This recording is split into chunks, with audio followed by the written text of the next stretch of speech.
The Transfer Act is being replaced by new release-based cleanup regulations. Let's go right there. Effective March 1st, 2026, transfers will no longer trigger the Transfer Act. You're going to see a tremendous amount of sites become available in our downtowns like Waterbury and Danbury that are now available for economic development. And it had to be a partnership between the business community and DEEP to get this done.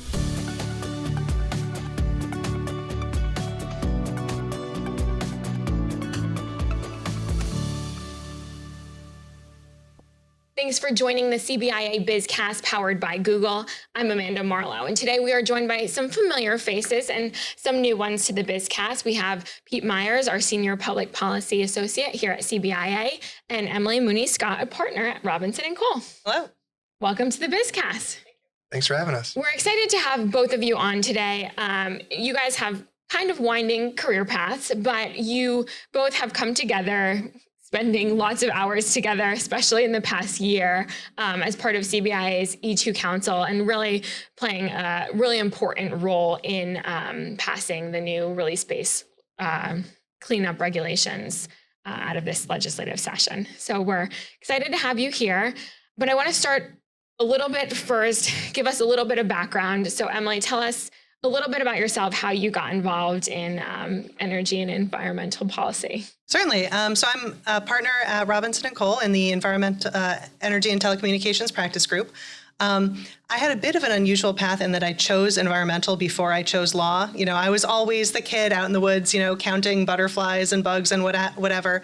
And then through my studies, I wound up in the environmental space between college and law school. And then when I finished law school, was delighted to wind up at Robinson+Cole, and they have a very robust environmental group that I was able to join at that time. So I've been with the firm now for 14 years, focusing my practice on environmental law. Wow, so certainly quite the background in environmental law. Was there anything specifically that really drew you in, or just? Yeah, so I mean, most lawyers will tell you they like problem solving, and that's what they find valuable. And that's true for me. You know, I love working with people who are just trying to make their widgets, just trying to run their business and navigate the complex array of environmental laws with a minimum of drama while, you know, keeping their business doing what it does. And Pete, when did you sort of walk into this space, or I guess get handed this part? Well, I would say I really fell in love with lobbying when I was a junior in high school, and I had a job shadow day at the Capitol, and I met a lobbyist, and figured that's exactly what I wanted to do. They were all passionate about what they were doing, and I was passionate about politics. And I was very fortunate to be at CBIA now for about 3 years, overseeing our E2 Council on a day-to-day basis, getting to work with great people like Emilee, to work on major issues like ending the Transfer Act and adopting the release-based cleanup regulations. And tell us a little bit about the E2 Council. The E2 Council is probably my favorite council at CBIA.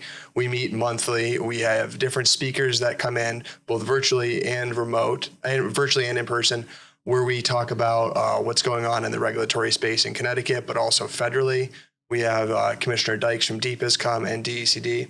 And it's really about bringing people together that work in the energy space and in the environment space to share ideas about problems that are going on, but also to hear directly from the regulator about how we can best interact and best work together as creating more public-private partnerships moving forward. Emilee, when did you first get involved with E2?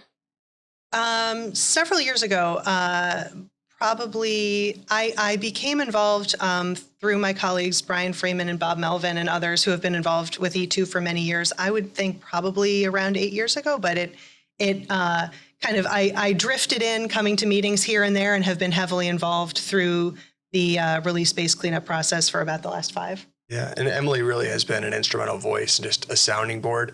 You know, a lot of people talk about how crazy the last few minutes of legislative session gets. There were times where I'd send an email to Emilee and say, I need a response back in like 5 minutes, and we need to know if this is going to go or not. And she was great, as were many other members of the E2 steering committee, and we really appreciate that at CBIA. And so I think a lot of people who are, well, not everyone, but a lot of people who are somewhat impacted by the Transfer Act have a general idea of what's been going on, of the history. So I don't want to spend too much time on it, but if you can enlighten us a little bit about the Transfer Act and how we kind of got to this point. At what point I'm sure you were realizing the burden on businesses and, how it was impacting economic development. But how long have these conversations been going on? These conversations have been going on, since I entered the scene. When I was a junior lawyer in 2011, they were already having the, post-Transfer Act the Transfer Act transformation conversations about pivoting away from the Transfer Act. And then it really got traction in 2019, 2020. And in the 2020 September legislative session, we got Public Act 20-9, which set us up on this pivot. But to talk about the Transfer Act for a moment, the Transfer Act requires filings upon the, quote, transfer of a, quote, establishment. So an enormous amount of time and money goes into that evaluation. Is this property, is this business an establishment? Is this deal a transfer? And then if it is, there is a site-wide process of investigation and remediation that's required. And even if the site is pristine, even if it is beautiful, it can be easily a six-figure effort proving that it's pristine. And so you have, again, an enormous amount of time and money, A, on the threshold issues, and B, on proving the negative that, okay, this land is clean, we don't need to do anything here, before you even get to remediating any actual contamination. So it I think, caused some frustration because it was inefficient in that regard and easy to avoid. It's easy to avoid the Transfer Act if you don't have a transfer, which of course chills economic development and real estate transactions. Yeah, and we've been seeing that on the business side as well. Yeah, that was a major focus for CBI and why we wanted to move forward with this new program is we have all of these establishments and these sites. Oftentimes they're in our downtowns and our blighted properties, whether it's Waterbury, Danbury, Old Greenwich, looking at sites like that. Those are sites that we need to streamline the process to get those sites back into the community and develop housing there, develop spaces for businesses there. And the Transfer Act was really holding on to that process and making it very difficult for those sites to get back into the taxpayer. Because you were looking at that land. If you were a business coming in, already have to spend six figures just to prove something. I'm not going to even invest in this property. That's kind of what was happening. Yeah, we wanted to get away from proving the negative, which is what a big part of the Transfer Act is, to prove that it's clean. Moving on to this process, we'll get into more, and Emilee can get into all the facts on that, but really getting away from that process where you're spending six figures to prove that it's clean. So essentially, the Transfer Act has now is being replaced by new release-based cleanup regulations. Let's go right there. Yeah. What does that mean? Sure. So effective March 1st, 2026, transfers will no longer trigger the Transfer Act, and a new set of regulations will be effective in place of the Transfer Act. Under the new regulations, contamination must be investigated and remediated when a release occurs. So, you kick over a drum, it occurs today, or when a past release is discovered. And so there's no particular requirement to go out proving a negative or even looking for trouble, though certainly lenders will be curious about the property conditions, buyers will be curious, et cetera. But it is a system similar to what we see in every other state, where it's a release by release, area by area approach rather than a site-wide approach proving that it's clean. And so, yes, you brought up a good point. Rather than the state requiring that you turn over every stone, you may have, lenders, some of the banks involved asking more specific questions and wanting more, but it's not a clean or a dirty slate right from the beginning. Right. That there's, while we certainly expect due diligence to continue, that will be calibrated by the marketplace and calibrated by the market actors rather than by the site characterization guidance document, rather than, deep saying this is how thorough a job you need to do. And these regulations were really drafted by a group of people, a working group, which you were a part of. I think it was 60 of Something you? like that, thereabouts, yeah. Tell me a little bit about that. Right. So the working group began meeting in December of 2020. So it has been a long road, and bless all the folks at Deep putting up with us for all this time, and running that process, because certainly it was a time-consuming one. So the first few years of the working group involved basically subcommittees brainstorming regulatory concepts. So a group was convened to talk about site characterization, talk about different levels of oversight for different levels of severity of the release, brainstorming concepts and submitting work papers. And then at the very end of 2023, DEEP released its first draft of the regs. And that kicked off a process where CBIA and other stakeholders reviewed, commented upon the regs, and made really meaningful changes to make it more workable. It was very focused on collaboration. Right. I have to give DEEP credit there that they wanted to hear feedback from us, and I feel like they really listened to us. And we were able to really develop a strong relationship to work with them on this, but also other projects that we worked on this legislative session that maybe we have time for another episode on. But it's something we really had to work with them, and it had to be a partnership between the business community and DEEP to get this done. It was too big of a lift to simply do one-sided. And so the working group would put some stuff together working with DEEP, then, bounce back between CBIA, other organizations to get more feedback until we finally reached this Right. final effort. Right. That's where I was most proud of our E2 council there, because we were really able to be more of a convening space. And for our members, I feel that's where we added a lot of value to really be part of that convening space, to everyone get together, bounce ideas off in a safe space, and then speak as one voice as the regulated community to DEEP. And I feel like that was very effective in doing so. What do you think was so effective about having all those people at the table? I think, yeah, absolutely. As Pete was saying, convening the business community, because I think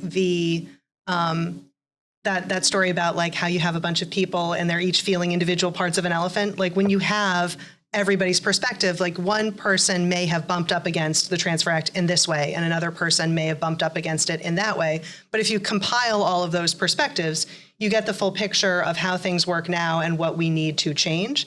And similarly, working through the regs in draft form with a bunch of people who have been down various roads before, we could say, okay, this part looks like it works. This part would cause some friction. And with all of those perspectives, we're able to dial down on the aspects that would have caused friction and work with DEEP on ways to work around that. And you mentioned at the beginning, other states have been following this. The Transfer Act really didn't exist the same way that it did in Connecticut. What have we learned from other states that has really helped with this legislation here in Connecticut? Well, we certainly started off, and the full conversation was about Massachusetts, and they had a clean, effective program. We're a different state than Massachusetts, but we had to certainly take that as a framework for where we could look at moving forward. And I know Emilee could probably speak to more of the specifics of it, but that was, I don't want to say a North Star, but certainly something as a map and a roadmap that we wanted to go on how can we be similar to states around us, but yet still be more competitive than those states around us, have walkaway numbers, have different matters like that we can make our program more competitive and more attractive for investment. Right. I think there's a number of reasons why Massachusetts in particular was a discussion point, for the work we were doing in Connecticut. First of all, as a matter of basic regional competitiveness, we're sitting 30 miles from the Massachusetts border. And if you're looking at a site in Bloomfield or a site in West Springfield, you could easily be looking at both of those sites at the same time. And so being comparable to our neighbors makes sense, again, just as a matter of basic competitiveness. And then furthermore, the system in Massachusetts has been working pretty well for years. When I believe the Massachusetts system was configured in its present form in the mid-90s. And so they've had 30 years to work out the kinks and develop a system that works for them and that does take sites with contamination and gets them back into productive use. So the fact that they have done a bunch of work already, polishing a system that works in a context very similar to ours, means that the solutions they landed on will be useful in our context too. And so it, rather than reinventing the wheel, made sense to look at a system that's already working well for, again, folks that are similarly situated. Yeah, learn from their mistake. Right. Adopt and over. overcome where you need to be. Right. So, when we think about the process, if I'm a small business owner, if I'm a developer, what are some of the things that I really should be doing between now and March 1st and start to be thinking about?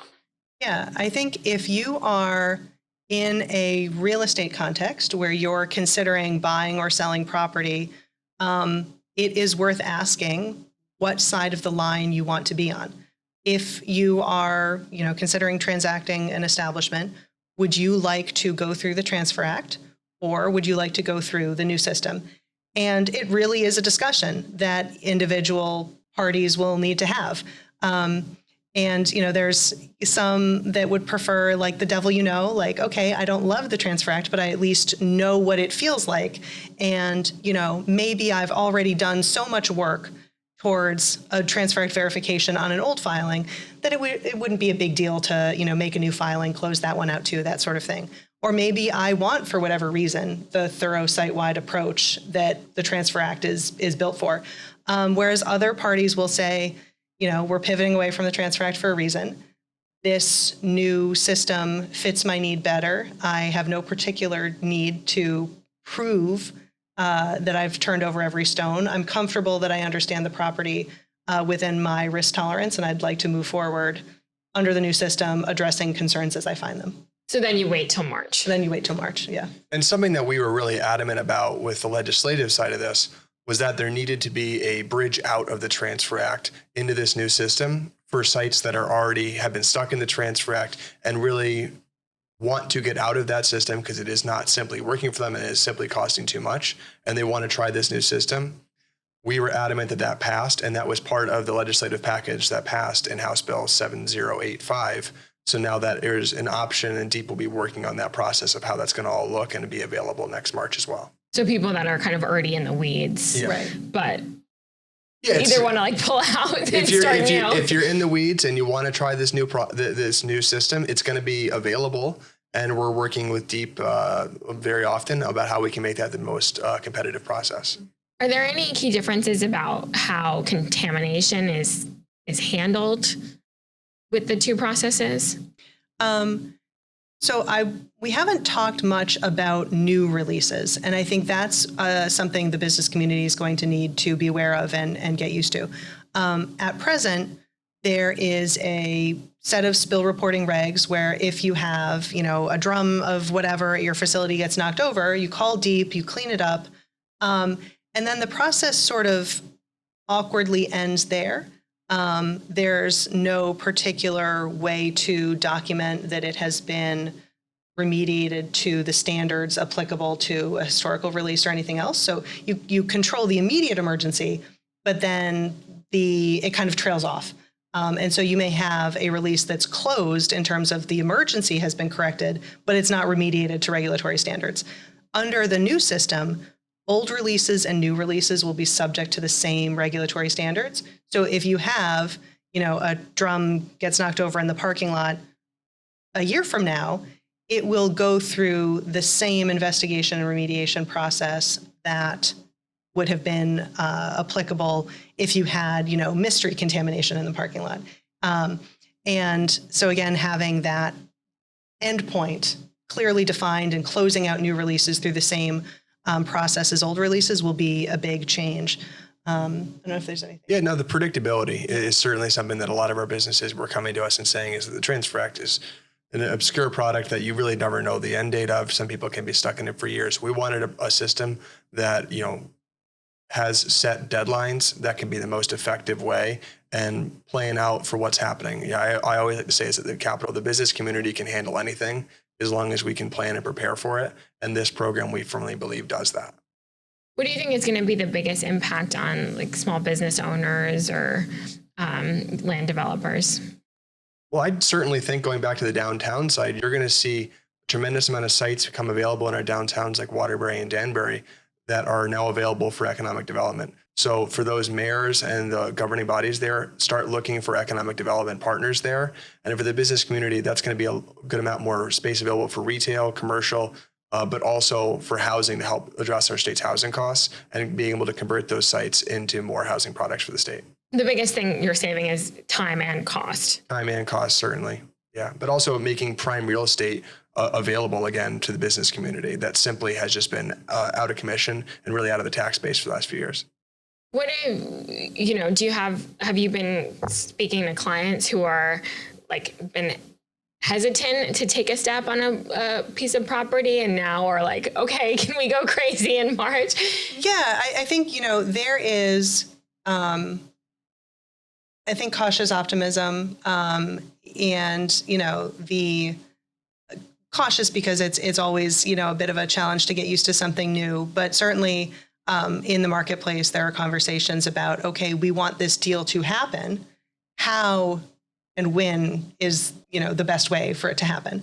And so there are conversations happening about, should this deal wait until March? How can we structure an arrangement to get us through March? So for example, what if we have a lease with an option to purchase, on and after March 1st?